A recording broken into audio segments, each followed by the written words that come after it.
Good morning.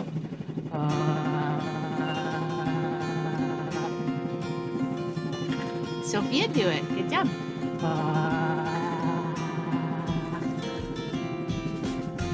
Sophia, do it. One more. Good job.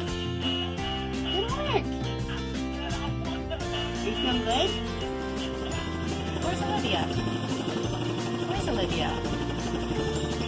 There's Olivia. Very good.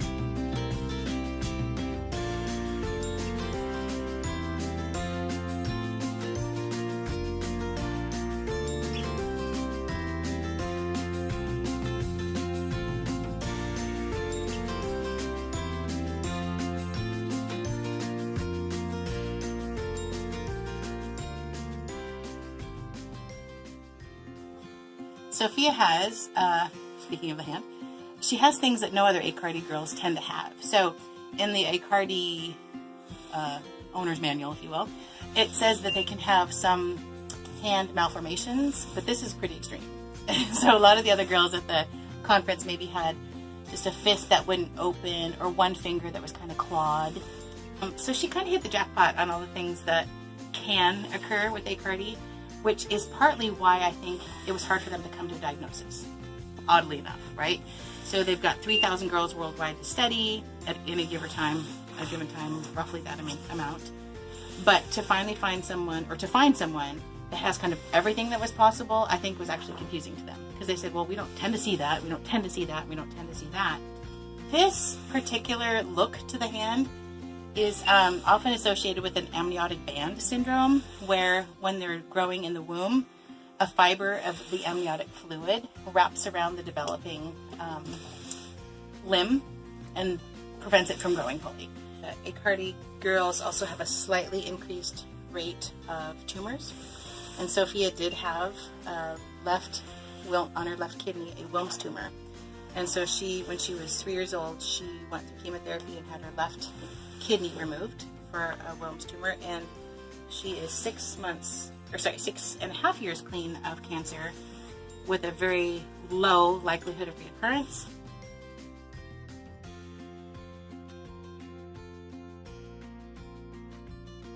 When Soph was born, the ophthalmologist looks into those beautiful blue eyes and said, I think I see little holes punched out of the retina. And so those are called corneal retinal lacunae. And so that, in conjunction with the neurological findings, more so than the physical findings, because once again, this is pretty rare, the palate was pretty rare, the asymmetry was pretty rare, made them say, okay, so this very well could be it. And so they put it down on her chart as what's called a soft diagnosis. They couldn't, you can't prove Aicardi or disprove Aicardi with any blood work or any one particular scan. So we kind of coasted along for a few years saying, well, it is what it is. We'll call it Sophia syndrome. And we're just going to carry on and have fun. And then Sophia went to the same eye doctor when she was about 4. And he said, this is a great day. That's not what I think I saw. It's not corneal retinal lacunae. Those are actually pigmentations. Those aren't little holes punched out. So she doesn't have Aicardi. And at that point, we were already well onto the life of Sophia, and the diagnosis didn't really matter so much, right?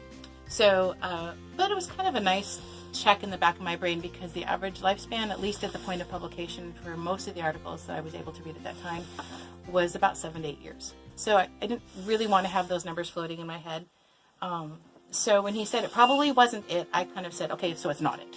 And that was just easier to deal with, and we would just carry on as we are. And then in April of 2018, we went to the same doctor, but he was running late for his appointment, so he sent in a helper. And this helper doctor said, I noticed in Sophia's chart that Aicardi has been tossed back and forth, literally, for diagnosis. And I said, yeah. And I said, right now we think we don't have it. And she said, well, I've actually studied with Dr. Aicardi, and very few people in this world have. And she said, do you want me to take a look? And so we dilated Sophia's eyes. Oh, we did. You didn't like that, did you? We dilated your eyes, and she looked in the back of their eyes, and she said, oh, there are some corneal retinal lacunae, and there's some other malformations that are absolutely required to have Aicardi syndrome. I know. And then she said, and when I look at her MRI, she definitely has dysgenesis of the corpus callosum. She has cysts. She has heterotropy something or other. And it was very abundant to that doctor who had gotten to work with Dr. Aicardi that Sophia was a very strong confirmation of Aicardi syndrome.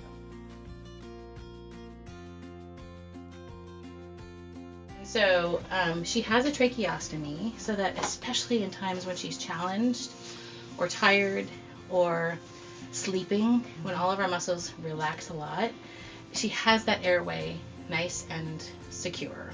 Because all of us, that's why some people snore and have problems sleeping, is that as the body goes to sleep, everything softens. Everything softens with her. She's already soft, and it means she's under breathing, and eventually her CO2 creeps up. So that's why she has a tracheostomy. Stretching out Sophia's body parts is super important. She has a natural tendency to kind of default to a closed position. So arms towards the torso, and even her knees bent up a little bit. But with daily stretching and daily physical therapy from the nurses, myself, and even just through play, we so far been able to keep her pretty flexible. The next part of respiratory, now that we've shaken her up and gotten all of the secretions loosened and turned into smaller particles in her lungs, is we have a cool machine that delivers a high positive pressure and then a high negative pressure, and that just absolutely mimics the mechanism of a cough. And so Emma will be able to get out of her lungs all of the stuff that we just shook free. Airway management is what gets us home nursing for sure. Apparently that's important. Is that important? You gotta be able to breathe, huh? Yeah. It goes airway, breathing, circulation. Those are the ABCs. Airway, breathing, circulation.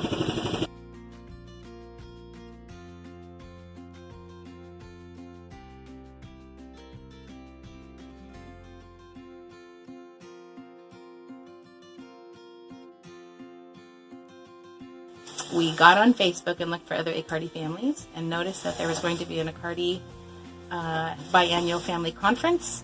And so 90 days later, we packed up and went to the conference, and we met 90 other girls with Aicardi syndrome and their families. And we learned what we already knew, which was to have a child with Aicardi simply means that aside from the work and aside from the heartache and aside from the stress, that we have been blessed with living with a child who loves perfectly and knows how to enter every day the way that we all should, which is with fresh eyes, an open heart. And that's what Sophia and Aicardi syndrome have taught us. Is that right? We know it's important. We know it's important. There you go.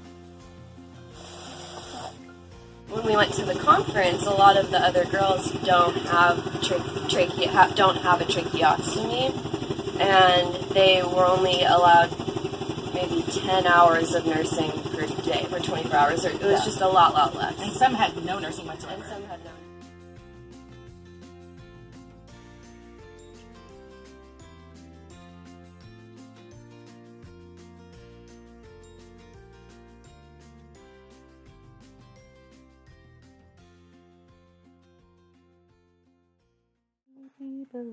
In the deep blue sea, swim so wild and you swim so free. Heaven above and the sea below, and a little white whale on the go. Do do do do. Baby beluga, baby beluga. Is the water warm? Is your mama home with you? So happy. When it's dark, you're home and fed. You're curled up snug in your water bed. The moon is shining and the stars are out. Good night, little whale, good night, doo-doo-doo.